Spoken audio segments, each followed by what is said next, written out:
காசி அப்படின்னு சொல்லிட்டு. நான் மேலே மாடியில் இருப்பேன், கீழே மேனேஜரு மற்றவங்களுக்கெல்லாம் ரூமு கீழே. ஸோ இன்டர்காமில் தான் யாருக்கிட்ட கீழே பேசணும் அப்படின்னு சொன்னால் இன்டர்காமில் தான் கூப்பிட்டு பேசுவேன். அப்போ ஒரு தடவை மேனேஜர் ரூமுக்கு கீழே வந்து இன்டர்காமுக்கு ஃபோன் அடித்தேன். இந்த காசிங்கிற பையன் வந்து ஆஃபீஸ் பாய், எல்லாத்துக்கும் காஃபி டீ வாங்கி கொடுக்குறது மட்டும்தான் ஒரு வேலை. வேறங்க கடைக்கு இதுக்கு போயிட்டு வேணால் போயிட்டு வருவோம். இப்போ மேலேருந்து நான் மேனேஜருக்கு ஃபோன் அடித்தேன். இப்போ பார்த்தா இவன் ஃபோன் எடுத்துட்டான், ஹலோ அப்படின்னா. அப்புறம் நான் கேட்டேன், யாருப்பா காசியாக பேச? ஆமாம் சார்ண்ணா. அப்போ உனக்கு என்ன வேலை? இல்லை சார் ஆஃபீஸ் பாய். அது யார்? மேனேஜர் ரூம் தானே. ஆமாம். அப்புறம் எதுக்குப்பா அந்த ஃபோன் எடுத்தேன் அப்படின்னு. தப்பு தான் சார் அப்படின்னு வச்சுட்டு போயிட்டான். டேய்ங்கிறேன், அவனை எங்கே மாடியிலேருந்து எங்கே வந்து தேடி பிடிக்க முடியும்?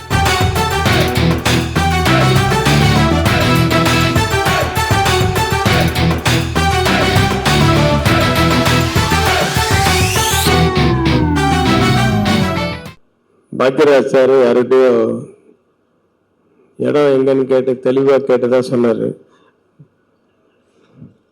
முதல்ல அவன் தெளிவாக இருக்கான்னு பார்த்துருக்கணும். அது மாதிரிதான் எல்லாருக்கும் நடக்கும். எனக்கும் நடந்திருக்கு. அவரால் இந்த கோடம்பாக்கத்துக்குள்ளேயே எனக்கு அப்படியே ஆப்போசிட் சைடில் சொல்லிட்டாங்க. ஸோ இதெல்லாம் நிஜமாவே லைஃப்பில் நடக்கிற விஷயங்களே நிறைய ஹியூமர் கலந்துருக்கும். அவர் எதுக்காக சொன்னார்னா, எழில் வந்து ஹியூமர் சைடு போனதுதான். ஆக்சுவலாக அவர் பிகினிங் ஸ்டேஜில் எல்லாம் வந்து கொஞ்சம் ஒரு ஃபேமிலி சென்டிமெண்ட், அப்புறம் லவ் சென்டிமெண்ட்ஸ், அதில் தான் ரொம்ப கான்சன்ட்ரேட் பண்ணிட்டு இருந்தார். ஆனால் அவர் ஹியூமர் சைடு போகும்போது அது வந்து அது வரவேற்பு ஜாஸ்தி. அது என்றைக்குமே நிலைச்சு நிற்கும். ஹியூமர் வந்து எப்பவுமே சினிமாவுக்குன்னு வரும்போது, ஒரு என்டர்டெயின்மெண்ட் மீடியாவுக்குள்ளே வரும்போது மக்கள் வந்து மனசார சிரிச்சுட்டு அது பண்ணிட்டு அதில் ஒரு எப்பவுமே தனி அழகாது ஒரு இன்பம் இருக்கும். ஸோ அந்த மாதிரி படங்கள் கொடுக்கும்போது ஒரு மினிமம் கேரண்டி இருக்கும். அதை எப்போ கையாள ஆரம்பித்தாரோ அதிலிருந்து அவருக்கு தோல்வி இருக்காது. தோல்வி இருந்ததில்லை, இனிமேலும் இருக்காது. எழில் நான் படித்த பள்ளிக்கூடம், நான் குடியிருந்த கோவில் அப்படின்னு சொல்லலாம். சூப்பர் குட் ஃபிலிம்ஸ் அங்கேருந்து தான் அவரும் வந்தார். ஸோ நாங்கள் அப்போ அங்கே சந்திச்சது கிடையாது. எங்களுக்கு அப்புறமா ரொம்ப வருஷம் கழிச்சு தான் அவர் உள்ளேருந்து வந்தார்.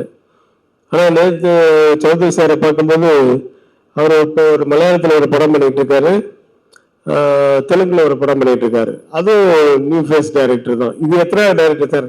அதெல்லாம் யார் யார் கணக்கு வச்சிருக்குது அப்படின்றது அவருக்கே தெரியல. ஸோ அப்படி new face directors, new face technicians, நிறைய ஆர்டிஸ்ட் இதெல்லாம் இன்ட்ரடியூஸ் பண்ண அவருக்கே கணக்கு தெரியல. அவர் இப்போ 98 படம் முடிஞ்சிச்சு. 100வது படம் மிகப்பெரிய படமாக அவர் படம் வரணும். அதுக்கு அவரே வெயிட் பண்ணிட்டு இருக்காரு. ஸோ அந்த ஸ்கூல்ல இருந்து வந்த எழிலுக்கு வாழ்த்துக்கள் சொல்றதுக்காக தான் நான் இங்கே வந்தேன். இந்த சேம் டைம் தேசிங்க ராஜா ஆடியோ லான்ச் ஃபர்ஸ்ட் லுக் அந்த மியூசிக் டைரக்டர் வித்யாசாகர் சார் கூட நானும் பணிபுரிஞ்சிருக்கேன். ஞானசன் அந்த அந்த படமும் எழிலும் நல்ல மிகப்பெரிய வெற்றி அடையிடும். எழில் வந்து 25 வருஷம் அப்படிங்கிறது வந்து நமக்கு சொன்ன மாதிரி படைப்பாளிகளுக்கு வந்து வயசு கிடையாது. அவர் என்றும் 25 வயசாக இருக்கட்டும். 25 வயசாக மைண்ட்ல இருந்தாதான் கதைகளும் வரும், ஹியூமரும் வரும், காட்சிகளும் வரும். அப்படி இயக்கக்கூடிய ஒரு திறமைசாலியான ஒரு இயக்குனர். எனக்கு வாழ்த்த வயது இருக்கு. அதனால வாழ்க பல்லாண்டு எழில். இன்னும் நிறைய படங்கள் பண்ணணும். ஏன்னா 50 படம் பண்ணும்போது இன்னும் கொஞ்சம் கம்மியாயிடும். அதை பத்தி எல்லாம் கவலைப்பட வேண்டாம். நேற்று கூட லால் சலாம் ஆடியோ நிகழ்ச்சிக்கு போயிருந்தேன். அதை பத்தி எல்லாம் கவலைப்பட்டாரா? இன்னைக்கு சூப்பர் ஸ்டாரா வேற இருக்காரு. ஸோ அதுக்கு இதுக்கு சம்பந்தம் இல்லை. அதனால இது அடிக்கடி தரவாதீங்க.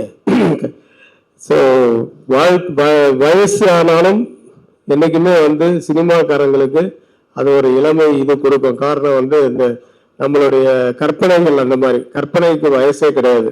ஏன்னா நம்ம சின்ன வயசுல பார்த்த அனுபவங்களை இன்னைக்கு பண்ணும்போது நம்மளும் அந்த சின்ன வயசுக்கு போனால் தான் அதை படம் பண்ண முடியும்.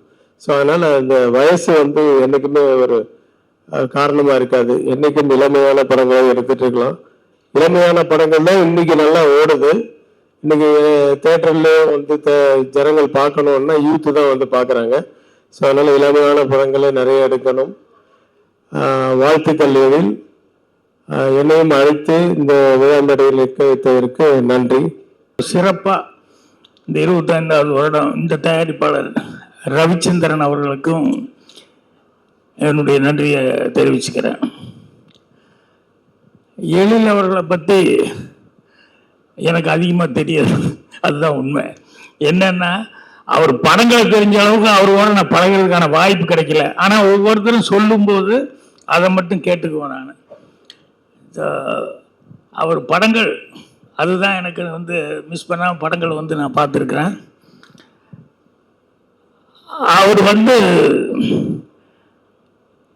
படங்களில் வந்து மெயினாக வந்து அந்த ஹியூமர், அந்த டச்சு மிஸ் பண்ணாமல் ஒவ்வொரு படத்துலையும் அது இருக்கிற மாதிரி பார்த்துக்குவார். அதுதான் அவருடைய பெரிய பலம் அப்படி நான் நினைக்கிறேன்.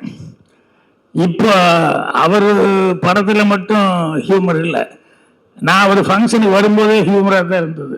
என்னென்னா புறப்பட்டேன், முதல்ல இன்னைக்கு வெளியூர் இருக்கிறதா இருந்தேன், அப்புறம் இன்னைக்கு வெளியூர் போகிறது கேன்சல் ஆச்சு. அதுக்கப்புறம் காலையில் கேட்டேன், இல்லைங்க நான் வந்துடுறேன் அப்படின்னேன். புறப்படுற நேரத்தில் என்னுடைய மனைவி பொன்மாணிக்கு வந்து வந்தார். வந்தோடனே புறப்படுறீங்களா? ஆமாம் சார் வந்துடுறேன் மனைவி அப்படின்னா. கரெக்டாக வந்துடுங்க அப்படின்னு சொல்லிட்டு அவர் வந்து ஏதோ ஒரு இடம் சொன்னார். இல்லையே இங்கே தானே அப்படின்னு சொல்லிட்டு நான் கேட்டேன். இல்லை தெளிவாக வந்து வேற ஒரு இடத்த சொன்னார். அப்புறம் என்ன மனைவி கொஞ்சம் கரெக்டாக இது பண்ணிக்க. இல்லை எனக்கு பிஆர்ஓ ஜான்சன் கரெக்டாக அனுப்பிச்சிட்டார் சார், நான் கையிலே வச்சிட்ருக்கேன், 4th floor அப்படின்னாரு. என்னடா இது அப்படின்னு சொல்லி கன்ஃபியூஸாக இருக்கு அப்படின்னு சொல்லிட்டு அப்புறம் எதுக்கு இன்னொரு தடவை செக் பண்ணுங்க அப்படின்னேன். அப்புறம் செக் பண்ணிவிட்டு அவரை திட்டிகிட்டு இருக்காரு, இவரை திட்டிக்கிட்டு இருக்காரு. அப்புறம் கடைசியில் இல்லை இங்கே தான் இந்த ஹோட்டலில் தான் அப்படின்னாங்க. அப்புறம் வந்ததுக்கப்புறம் பார்த்தா நான் நேராக அப்படி போயிட்டேன். அப்புறம் அங்கேருந்து ஒரு ஆள் வந்து பிடிச்சி வந்து இங்கே இல்லை சார் ஃபங்க்ஷன் அங்கே நடக்குது அப்படின்னு சொல்லி கூப்பிட்டு வந்தேன். ஸோ அவர் சம்மந்தப்பட்டது எல்லாமே ஹியூமராக.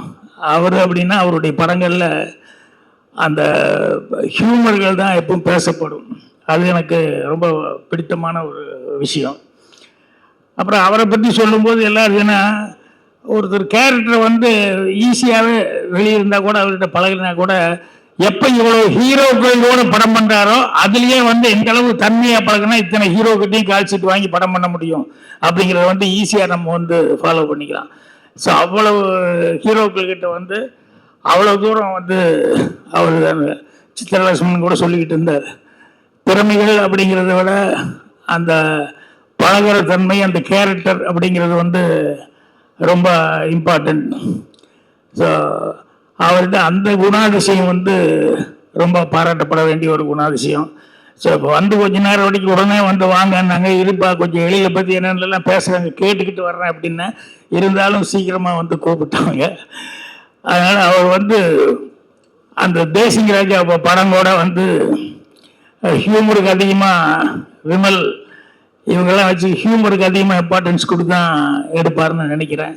அப்புறம் வித்யாசாகர் எனக்கு ரொம்ப பிடித்த மெலடி. அவர் பாட்டு எப்பவுமே மலரே மௌனமாக அந்த பாட்டு எப்பவுமே ஹம் பண்ணிட்டு இருப்பேன். ஸோ அவரை பார்க்கும்போதெல்லாம் அந்த பாட்டு தான் எனக்கு மைண்டுக்கு வந்துக்கிட்டே இருக்கும். அவ்வளோ என்ஜாய் பண்ணி கேட்பேன். ஸோ அவங்க அந்த டெக்னீஷியன்ஸ் எல்லாத்துக்குமே என்னுடைய மனமார்ந்த வாழ்த்துக்களை தெரிவிச்சுக்கிறேன். ஹியூமர் இருக்கிறது வந்து நிறைய நம்ம வந்து திங்க் பண்ணி பிடிக்கிறதுங்கிறத விட நம்மளை சுற்றி நம்ம கவனிச்சுக்கிட்டே இருக்கோம் அப்படின்னு சொன்னாலே அதுலேயே நிறைய விஷயங்கள் வந்து ஹியூமர் கிடைக்கும். என் ஆஃபீஸ் பையன் ஒரு பையன் வேலை பார்த்துருந்தான், காசி அப்படின்னு சொல்லிட்டு. நான் மேலே மாடியில் இருப்பேன், கீழே மேனேஜரு மற்றவங்களுக்கெல்லாம் ரூமு கீழே. ஸோ இன்டர்காமில் தான் யாருக்கிட்ட கீழே பேசணும் அப்படின்னு சொன்னால் இன்டர்காமில் தான் கூப்பிட்டு பேசுவேன். அப்போ ஒரு தடவை மேனேஜர் ரூமுக்கு கீழே வந்து இன்டர்காமுக்கு ஃபோன் அடித்தேன். இந்த காசிங்கிற பையன் வந்து ஆஃபீஸ் பாய், எல்லாத்துக்கும் காஃபி டீ வாங்கி கொடுக்குறது மட்டும்தான் ஒரு வேலை. வேறங்க கடைக்கு போயிட்டு வருவோம். இப்போ மேலேருந்து நான் மேனேஜருக்கு ஃபோன் அடித்தேன். இப்போ பார்த்தா இவன் ஃபோன் எடுத்துட்டான், ஹலோ அப்படின்னா. அப்புறம் நான் கேட்டேன், யாருப்பா காசியா பேச? ஆமாம் சார்ண்ணே. எப்போ உனக்கு என்ன வேலை? இல்லை சார் ஆஃபீஸ் பாயின்னு. அது யார் மேனேஜர் ரூம் தானே? ஆமாம். அப்புறம் எதுக்குப்பா அந்த ஃபோன் எடுத்த அப்படின்னு. தப்பு தான் சார் அப்படின்னு வச்சுட்டு போயிட்டான். டேங்கிறேன், அவனை எங்கே மாடியிலேருந்து எங்கே வந்து தேடி பிடிக்க முடியும்? ஸோ அந்த டைமிங் அவன் சொன்னது வந்து எனக்கு ரொம்ப ஹியூமராக இருந்தது. அது மாதிரி ஹியூமரை நம்ம வந்து வெளியே வந்து சினிமாவில் கூட நிறைய ஹியூமரு சில நேரங்களில் இந்த கிழக்கே போகும் ரயில் படுத்தப்போ எல்லாரும் நிகழ்ச்சியை பார்த்துட்டு இருக்கிறோம். அந்த ராதிகா பூவரசம் பூ பாட்டுக்கு அந்த தூது போ ரயிலேன்னு லைன் வரும்போது அந்த லைனை அப்படியே பின்னால் பேக்ட்ராப்பில் வந்து ட்ரெயின் இருந்தால் நல்லாயிருக்கும் அப்படின்னு சொல்லி மேட்டுப்பாளையம் அங்கே ட்ரெயின் வர ரயில்வே ட்ராக் வரமா எல்லாமே இப்போ பர்மிஷன் எல்லாம் கொடுத்து எல்லாம் வாங்குறது அதெல்லாம் நிறைய பணம் கட்டணும்.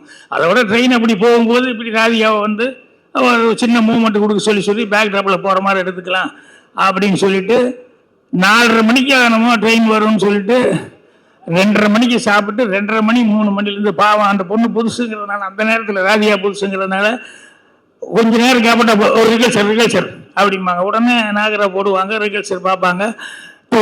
ரயிலேன்னு டான்ஸ் ஆடிட்டே இருக்கும். ஒரு 5 நிமிஷம் 10 நிமிஷம் ட்ரெயின் வர்ற வரைக்கும் பண்ணிக்கிட்டே இருந்தாங்க. மிஸ்டேக் பண்ணிக்கூடாது, கரெக்டாக ட்ரெயின் ஒரு தடவை மிஸ் பண்ணிட்டோம்னா அப்புறம் நாளைக்கு தான் கஷ்டம், அது இதுன்னெல்லாம் சொல்லி திருப்பி டான்ஸ் ஆட வச்சுட்டே இருந்தோம். அதுக்கப்புறமா வந்து ட்ரெயின் வரும்போது ரெடி, மிஸ் பண்ணிடாத அப்படி இப்படின்னு சொன்னான். ட்ரெயின் பக்கத்தில் வரும்போது நாகரா ஆன் பண்ணாங்க. அது கீழே ட்ரெயின் வந்ததுல இந்த நாகரா சத்தமே கேட்கல. ராதிகா அப்படியே நின்றுக்கிட்டு இருக்கு. டைரக்டர் முழிக்கிறாரு, நாங்கள் என்ன எல்லாருக்குமே தெரியும் அது வந்து அந்த ட்ரெயின் சட்டத்தில் யாருக்குமே எதுவுமே கேட்கல. ராதிகாவும் திருத்தனையும் முழிச்சதுக்கு டைரக்டர் நாங்கள்லாம் அப்போ தான் ரியலைஸ் பண்ணுறோம், இந்த ட்ரெயின் வந்தால் இவ்வளோ பக்கத்தில் வரும்போது எவ்வளோ சத்தம் வருது, கொஞ்சம் கூட யோசிக்காமல். அதுக்கப்புறம் எல்லாரும் சைலண்ட்டாக அப்படியே பார்க்குறோம். எல்லாத்துக்குமே சிரிப்பு வந்துருச்சு. என்னென்னா இன்றைக்கி இப்போ அவ்வளோதான், ஒன்றும் பண்ண முடியாதுன்ட்டு. அப்புறம் அடுத்த நாள் வந்து வேறு எங்கேயோ தூரமாக ஒரு இடத்துல வச்சுக்கிட்டு அந்த ட்ரெயின் எங்கேயோ லாங் ஷாட்டில் வர்ற மாதிரி அதை கம்போஸ் பண்ணி எடுக்கிற மாதிரி வந்து. ஸோ அது மாதிரி ஹியூமருங்கிறது வந்து நம்ம நிறையா விஷயங்கள் நம்மளை சுற்றி நம்ம கவனிச்சுக்கிட்டே இருந்தாலே நமக்கு நிறையா ஹியூமர்கள் கிடைக்கும். ஸோ எழில் படங்களில் வந்து நிறைய அந்த இவருடைய வெள்ளக்காரன் அது அந்த ஹியூமரை நினச்சி ரசிக்கிற அளவுக்கு எப்போ பார்த்தாலும் சிரிக்கிற அளவுக்கு நம்ம கவுண்டமணி செந்தில் அந்த வாழைப்பழ காமெடி மாதிரி அது எப்போ பார்த்தாலும் திருப்பி ரசிக்கிற அளவுக்கு இருக்கும். ஸோ அந்த ஹியூமர் வந்து இன்னும் அவரை வந்து 50 வருஷம் 75 வருஷம் ஆனாலும் அவருக்கு அந்த பேர் கிடைக்கிற அளவுக்கு கண்டிப்பாக அவர் படங்களை பண்ணுவார் அப்படின்னு சொல்லிட்டு அவர் அதிகமாக பழகினா கூட அவர் வந்து எல்லாத்துக்கும் நல்லா பழகிறார் அப்படின்னு சொல்லி கேள்விப்படும்போது அதே அவர் மேலே எனக்கு ஒரு மரியாதை. அதனால் அவருக்கு என்னுடைய மனமார்ந்த வாழ்த்துக்கள் தெரிவிச்சுக்கிறேன். அதே மாதிரி இருந்துட்டு தேசிங் ராஜா 2 அந்த டெக்னீஷியன் அந்த ப்ரொடியூசர் எல்லாத்துக்குமே என்னுடைய மனமார்ந்த வாழ்த்துக்கள் தெரிவிச்சுக்கிறேன். நன்றி, வணக்கம். துள்ளும் படம் உங்களுக்கு இப்போ 25 வருஷம். அவரு சொன்னார் 25 வருஷம்ட்டு ஷாக்காகி போச்சு, இவ்வளோ சீக்கிரம் வருஷம் ஓடி போச்சான்ட்டு. அப்போ என் கணக்கு பார்த்தீங்க திருப்பாச்சு, நமக்கு அவ்வளோ சீக்கிரம் வந்துருமோ அப்படின்ட்டு பயமாக இருக்கும். வருஷத்துக்கு வந்து இவ்வளோ சீக்கிரம் 20 வருஷத்துக்கு டக்குனு வயசானவங்க காட்டிடும்ல. ஆனால் எலிசரை பொறுத்த வரைக்கும் என்றைக்குமே இளமையானவர். அப்போ எப்படி பார்த்தோமோ அதே மாதிரி இளமையோடு இருக்காரு. துல்லாமணம் துள்ளும் படம் ரிலீஸ் ஆகும்போது அப்போ நான் உதவி இயக்குனர் இருக்கும்போது தெரியும் போலாடுறது அவ்வளோ கஷ்டப்படும்ட்டு. ஒரு படம் பார்க்குறதே ரொம்ப கஷ்டமாக இருக்கும், தேட்டரில் டிக்கெட் எடுத்து அதுக்கே ரொம்ப கஷ்டமாக இருக்கும். அப்படி கஷ்டப்பட்டு ஒரு படத்தை ஒரே பார்க்குறதே பெரிய விஷயமா இருக்கும். ஆனால் துல்லாமணம் துள்ளும் தான் அந்த கஷ்டத்துலையும் நான் 2 பார்த்தேன் படத்தை. அவ்வளோ ஒரு ஸ்க்ரீன்ல சென்டிமெண்ட்டு, சாங்ஸு, அந்த லாஸ்ட் கிளைமேக்ஸு, ஒரு படத்துக்கு எப்படி திரைக்கதை இருக்கணுங்கிறதுக்கு உதாரணமாக படம் தான் துல்லாமணம் துள்ளும். தீபாவளி படம் எல்லாம் பார்த்தேன். எப்படி டக்குனு காமெடிக்கு மாறினாரு ஷாக்காக இருக்கு. ஒரு சீரியஸாக ஒரு சென்டிமெண்ட்டாக பண்ண ஒரு இயக்குனர் டோட்டலாக அப்படியே ஃபுல் காமெடி. சில காமெடி எடுப்பாங்க சிரிப்பு வராது. ஆனால் இவர் படம் தான் காமெடிக்கும் எல்லா சீனும் சிரிக்கிற மாதிரி இருக்கும். அது இந்த வேலையில் வந்துட்ட வெள்ளைக்காரன் படத்துலலாம் காலையில் 6 மணி கோழி கோலம் கூவிச்சு, அது கேட்டாலே போதும். அந்த சீனை பார்த்தாலே நமக்கு எவ்வளவு நமக்குள்ள ஒரு துக்கம் இருந்தாலும் துயரம் இருந்தாலும் அந்த சீனை பார்த்தாலே டோட்டலாக ஓடிப்போம். எனக்கு இயக்குநர்ல காமெடி படம் பண்ணி மக்களை சிரிக்க வைக்கிறது மிகப்பெரிய கலை, அதே மிகப்பெரிய திறமை வேணும். அளவு வச்சிடலாம், அந்த மாதிரி தொழில் படம் நம்ம பயமுறுத்திடலாம். ஆனால் மனுஷனை சிரிக்க வைக்கிறது இருக்க அதுதான் பெரிய விஷயம். அதில் எழில் சார் வந்து அதில் இந்த காமெடி கிங்னு சொல்லுவாங்க, அவரை எழுப்பிக்கிட்டு இருக்காரு. அவருடைய வாழ்த்துக்கள். இன்னொன்று கே.எஸ். ரவிக்குமார் சொன்னார், சூப்பர் குட். எனக்கு தான் தாய் வீடு, அங்கேருந்து தான் நாங்கள் திருப்பாச்சி, அங்கேருந்து நம்ம படம் பண்ணது. அதே தாய் வீட்டிலேருந்து தான் எழில் சார் வந்திருக்காரு. அதனால் ஏதோ ஒரு வகையில் அவர் கூட இன்னும் டாப் ஆகிட்டு வந்துட்டே இருக்கேன். அதுமாதிரி இயக்கம் சங்கத்துலேயும் சரி, எனக்கு முன்னாடி அவர் தான் பொருளாளராக இருந்தார். என்ன ஒரு நம்பிக்கை நமக்கு கேட்பு போச்சுல, முன்னாள் பொருளாளர் இன்னைக்கு பிஸியாக இருக்காரு, அதே நாளைக்கு நம்மளும் பிஸியாக இருக்கிற ஒரு நம்பிக்கை எனக்கு இந்த மேடம் கொடுத்துருக்கு. எழில் சார் தொடர்ந்து இந்த மாதிரி வெற்றி படங்களை கொடுத்து மக்களை மகிழ்விக்கணும். அடுத்து துள்ளும் ரிலீஸ் ஆகி 50வது வருடத்திலும் அவர் இந்த மாதிரி பிஸியாக இருக்கணும். வாழ்த்துக்கள். நன்றி சார். வணக்கம். பிக் பாஸ் எழில் அப்படின்றது ரொம்ப எழிலான ஒரு பேர். எழிலுனாவே அழகுன்னு அர்த்தம், இளமைன்னு அர்த்தம், புதுமைன்னு அர்த்தம். ஸோ அந்த புதுமையை நம்ம தேடி தேடி ஒவ்வொருத்தரும் பார்த்து பேச வேண்டியது. தயவு பண்ணி ஒரு தடவை மேடைக்கு வாங்க சார், வாங்க எழில், நீங்க வந்தாதான் அடுத்து நான் பேசுவேன். ஒன்றும் பண்ணாதீங்க. ஷூட்டிங்ல அப்படித்தாங்க, இவர் எங்க இருக்காருன்னே தெரியாது. நம்ம பாட்டு மாங்க நடிக்க சார், சார் எல்லாம் கரெக்டா இருக்குன்னு வாய்ஸ் மட்டும் வரும், சும்மா நடிங்க அப்படிம்பாரு. எதை நடிச்சாலும் ஏத்துக்கிற ஒரே இயக்குனர் எங்க எழில். என்னையே நடிகை ஆக்கியிருக்காருன்னா பாருங்களேன், ஒரு காமெடி வரல, அதான் அவருடைய காமெடி சென்ஸ். நான் தெரியாதனமா எழில் படத்துல நடிக்கணும்னு நான் கேட்டேன், என் வச்சு செஞ்சிட்டாப்புல. வாழ்க்கையில மறக்க மாட்டேன் தம்பி. ஐயோ மாத்தி எழில் வந்து ஆரம்ப காலம் ரொம்ப பிரமாதமா, ரவிக்குமார் சார் சொன்ன மாதிரி இவங்கெல்லாம் ஒரு வயிற்று பிள்ளைகள், ஒரு தாய் பிள்ளைகள் மாதிரி. இவங்களுக்கெல்லாம் தாய் வந்து நம்ம சௌத்ரி சார் தான். அந்த சௌத்ரி சாருக்கு தான் நம்ம முதல் நன்றியை தெரிவித்துக்கணும். ஏன்னா ஒரு மிக அற்புதமான இயக்குநர்களை இந்த தமிழ் திரைக்கு தந்தவர் அவரு. நம்ம Vikraman sir, KS. Ravikumar sir, அடுத்தது எழில் சார், இன்னும் நிறைய. அந்த பட்டியலில் அவர் சொன்னாரா, எத்தனைன்னு அவராலேயே கணக்கு தெரியாது போயா அப்படின்ட்டாரா. அப்போ புதுசா வர்ற இப்ப இயக்குநர்களுக்கு ஒரு வாழ்க்கையை கொடுக்கிற ஒரு தயாரிப்பாளரை நம்ம எப்பவுமே வந்து மறக்க கூடாது. இன்னைக்கு வரையில அவர் வந்து ஒரு தகப்பன் ஸ்தானத்துல தான் வச்சிருக்கேன்னு அப்படின்னு என்கிட்ட சொல்லுவாரு. அதுக்கு ஒரு பெரிய ஹேட்ஸ் ஆஃப் டு. அதனாலதான் 25 ஆண்டுகள் சினிமாவில் வந்து நானும் கூட தான் சொல்லிக்கலாம். ஆனா 25 வருஷம் டைரக்ட் பண்ணிட்டு இருக்காரு பாருங்க, அது ஒரு பெரிய விஷயம் இல்லையா? கை தட்டிட்டே இருக்கணும், எல்லாரும் ரொம்ப டம்மியா இருக்காது. இந்த கைத்தட்டில் தான் எங்களுக்கு இன்னொரு 25 வயசு ஒரு சுமக்க போகுது. அதனால அந்த கைகள் தான் சுமக்கணும், அந்த கையை தட்டிட்டே இருங்க. அது மட்டும் இல்ல, இவர்கிட்ட ரொம்ப எளிமையோட புதல்வனா இருக்காரு. எழில்னு பேர் வச்சாலும் இவ்வளவு எளிமையா இருக்கக்கூடாது. ரொம்ப சாதாரணமா நம்ம பயங்கர ரியாக்ஷன் கொடுத்து பேசிட்டு இருப்போம். இவரு ஆடப்பா, நான் சொன்னது கரெக்டா தப்பா? ஓகே, நல்லா இருக்கு. இதுக்கு மேல எழில் பேசி நாங்க பார்த்ததே இல்லை. எழிலா இருக்க வேண்டியதானே, இவ்வளவு எளிமையா இருக்கக்கூடாது. அவருக்குள்ளேயே பேசிக்கிறாரு. அப்புறம் நம்ம தம்பி ரவிமரியா அடிக்கடி சொல்வார், அண்ணே நான் நடிக்க ஆரம்பிச்சேன்னா அது எங்க போகுதோ என் போக்குல விட்டுட்டு அவர் பாட்டுக்கு போய் உட்கார்ந்துருவாருன்னு. முடிஞ்ச வரிசையில் முடிஞ்சுதா அப்படின்னு அவன் நல்லா தான் பண்ணியிருப்பான். அந்த ஒரு நம்பிக்கை நடிகர்கள் மேல வைக்கிற ஒரு இயக்குனர் ஜெயிச்சுக்கிட்டே இருக்கு. ரவி மரியா சொல்லிதான் உங்களை பத்தி நமக்கு ஜாஸ்தியான ரவி மரியாவுக்கு அடுத்து நான் அந்த இடத்த பிடிக்கணுங்கிறதுக்காகத்தான் நான் நடிக்க வரேன் தம்பி. அவன் விடவே மாட்டேன்றான். நான் என்ன பண்ணேன்? இல்ல ஒரு இப்ப நான் இங்க எங்கேயோ கொஞ்சம் காமெடியா பேசலாமே தான். இவருடைய முதல் படம், அதாவது துள்ளாத மனம் துள்ளும் வந்து அவ்வளவு ஒரு பொயட்டிக்கான ஒரு படம். அதுல பெரிய காமெடியே கிடையாது படத்துல. காமெடி இருக்கா? கொஞ்சம், ஆமா கொஞ்சம் இருக்கும். பட் அந்த கதை அவ்வளவு அழகான, இந்த சிம்ரனையும் விஜய் வச்சு ஒரு ரொம்ப ஆச்சரியப்பட்ட படம் அது.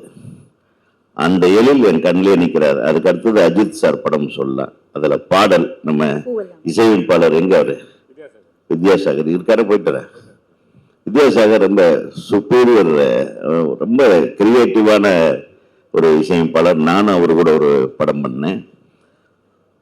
உங்களுக்கு அந்த அந்த பாட்டு என்ன பாட்டு அது? திருமண மலர்கள்